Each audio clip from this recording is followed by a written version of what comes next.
This video demonstrates a simple visualization of citibike data. We are using a 1% sample of the rental data from July 2013.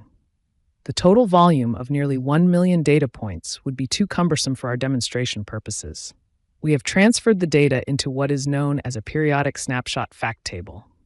It has a composite primary key consisting of the year-month and the station ID.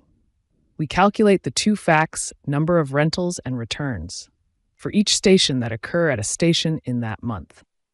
For the visualization, we then join the station name and station coordinates from the station dimension table and display this with the 3D map in Excel. We can now add a fact field, such as the number of rentals, and visualize this as a heat map. Finally, we derive the difference between rentals and returns from the two fact fields and visualize this as a bar chart.